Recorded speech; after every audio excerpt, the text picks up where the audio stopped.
তীব্র গরমে নাকাল নগরবাসী, তীব্র দাবদাহে জ্বলছে দেশ, পুড়ছে মানুষ। অতিরিক্ত গরমে মানুষের যখন নাজেহাল অবস্থা, ঠিক সেই সময় অনেকে রাস্তায় বিক্রি করছেন ঠান্ডা শরবত, আর মানুষও সানন্দে পান করছে এইসব পানীয়।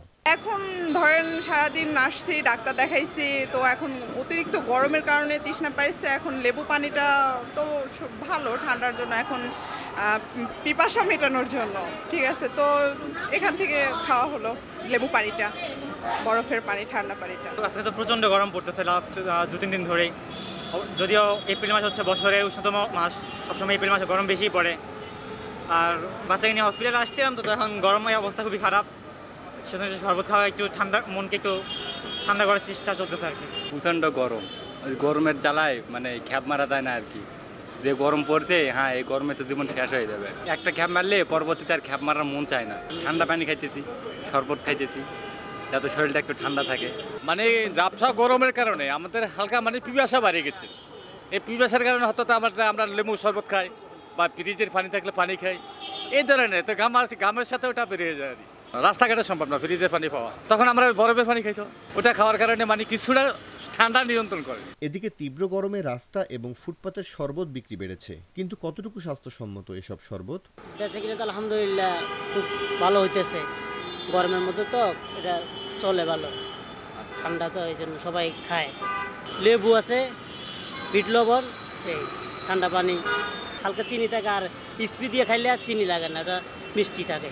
বরফগুলো আসে থেকে, সোয়ারিঘাট থেকে। বেচাবিক্রি অনেক ভালো। গরম পড়লে একটু লেবুর শরবত ভালো খায় মানুষ। যত গরম তত লেবুর শরবতটা মানুষ একটু চাহিদা বেশি। এটা লেবু লবণ আর কিছু না, মানে সেকেন্ড জোন কিছু ইউজ হয় না, খালি পানি লেবু লবণ। যারা মিষ্টি খাবে তাদের জন্য স্পি শরবত সকলে খা।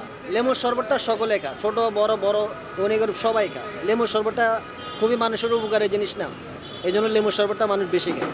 বরফটা কারখানাতে আসে, এইটা বরফ আম করে দেওয়া যায় কারখানার থেকে। ভালো গরম পড়ছে, ভালো বেচাকেনা হইতেছে, সবাই খাইতেছে। দুপুরে বেশি গরমটা পড়ছে না, ওই টাইমটা একটু বেশি চলছে, তো এখন একটু কম চলে। এখন অফিস টাইম নাই।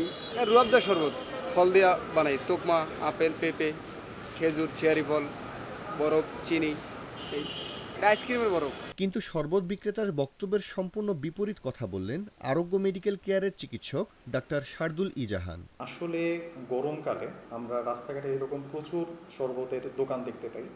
এখানে যে পানিটা ব্যবহার করা হয়, প্রথমত সেই পানিটা বিশুদ্ধ পানি থাকে না ম্যাক্সিমাম ক্ষেত্রেই।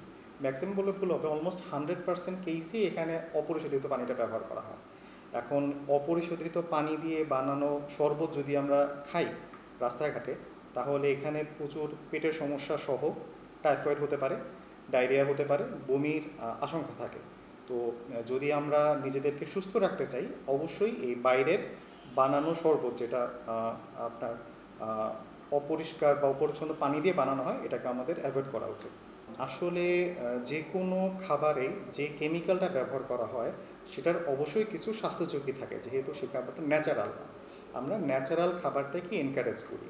তো পরামর্শ থাকবে যে বাজারে যে কেমিক্যাল যুক্ত খাবারগুলো থাকে, যেটা পানির সাথে মিক্স করে শরবত করা হয়, এটার মাঝখানে অনেক সময় ভেজাল থাকতে পারে।